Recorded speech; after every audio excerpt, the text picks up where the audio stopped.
Bonjour à toutes et tous et bienvenue dans le podcast Danser sa vie. Je suis Gaëlle Piton, sophrologue, coach, autrice, artiste, une femme aux multiples casquettes.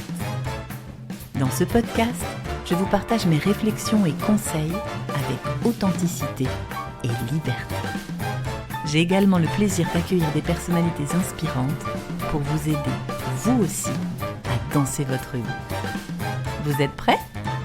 C'est parti !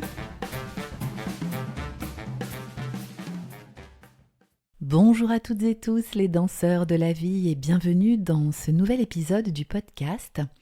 Aujourd'hui, j'aimerais échanger avec vous sur mon côté perfectionniste, mon beau petit syndrome de la bonne élève.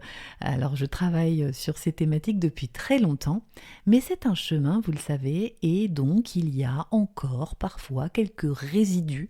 Il faut aller travailler dans des couches un peu plus profondes à chaque fois.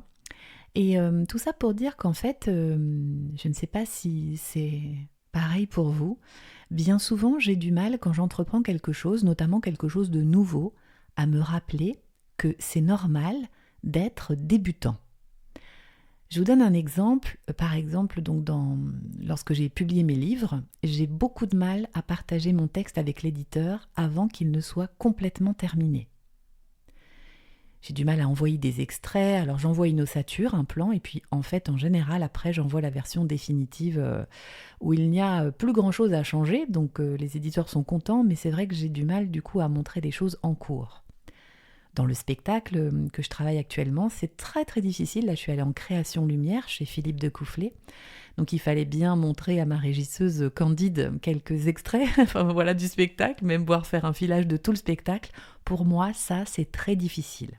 J'ai toujours l'impression que je vais être jugée, que si c'est pas parfait, je vais pas y aller. Voilà, donc voilà, je travaille ça, mais c'est encore très inconfortable. Et c'est valable pour tout un tas de choses quand je travaille une nouvelle compétence aussi. Et dans les groupes de sophrologues que j'ai pu accompagner, en coaching notamment, j'ai constaté qu'effectivement, parfois, on a du mal à se dire que c'est en faisant que l'on apprend. Et on essaie de chercher cette casquette d'expertise, de perfection, pour se dire que ça y est, on est prêt. Mais en fait, ça ne marche pas comme ça. C'est-à-dire, c'est en faisant que vient la légitimité. C'est en faisant que l'on apprend. Et peut-être qu'on peut chercher des leviers, en tout cas, moi, ça a été un de mes leviers, en pratiquant, par exemple, la méditation de pleine présence. La méditation de pleine présence, c'est vraiment se rappeler que nous sommes des éternels débutants. En méditation, il n'y a pas de niveau. Ce n'est pas parce que vous méditez depuis 25 ans que vous êtes meilleur que quelqu'un qui vient de s'y mettre. Ça n'a pas de sens. Peut-être que dans ce rappel, on trouve aussi comment on cultive l'humilité. Parce que si on se considère comme un éternel débutant, on va garder cette humilité dans notre cœur, dans notre âme, qui va beaucoup nous aider. Et c'est vraiment, je pense, l'antidote, ou en tout cas le garde-fou ultime à la gouroutisation. Quelqu'un qui vous fait des leçons, qui se croit supérieur parce qu'il est soi-disant un grand méditant, c'est quelqu'un qui n'a pas compris l'essence de la méditation, qu'il ne se rappelle pas que nous sommes toujours en chemin. Dans la méditation, à la fin de chaque méditation, en général, on préconise de faire une dédicace, dédier les bienfaits de notre pratique à quelqu'un qu'on connaît ou même au monde entier, qui en a bien besoin. Et cette dédicace, elle a vraiment ce sens-là, c'est-à-dire de ne pas voir la méditation comme une pratique auto-centrée, égocentrée. Au contraire, comme une pratique d'humilité. Et que c'est un entraînement. Chaque jour, on remet notre travail au travail, justement.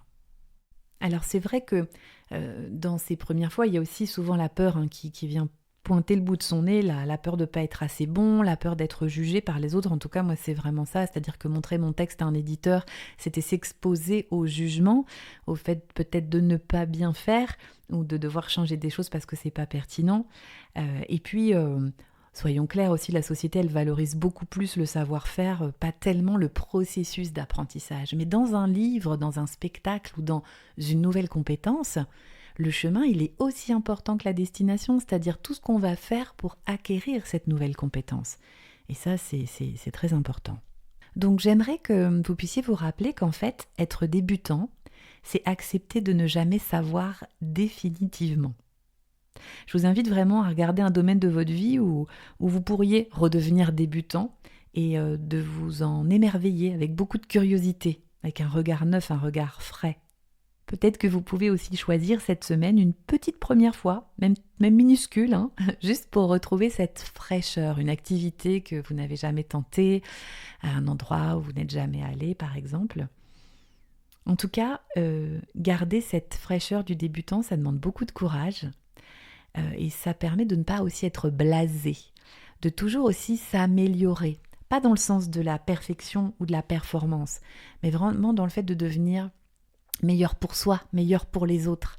Et ça permet de cultiver une grande compréhension, une grande ouverture. Donc restons des éternels débutants dans la danse, dans la vie, dans l'écriture, sur notre chemin.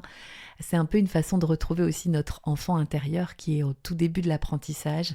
Et ça, c'est vraiment merveilleux. Donc voilà, je vous invite à valoriser ces débuts, à valoriser le fait d'être débutant et de partager peut-être ce podcast à qui aurait besoin de l'entendre. Je vous souhaite une excellente journée, une excellente soirée et je vous dis à très bientôt pour un autre épisode de Danser sa vie. Cet épisode vous a plu ? N'hésitez pas à partager autour de vous, à mettre des commentaires, des pouces, des étoiles. Cela aide énormément mon travail.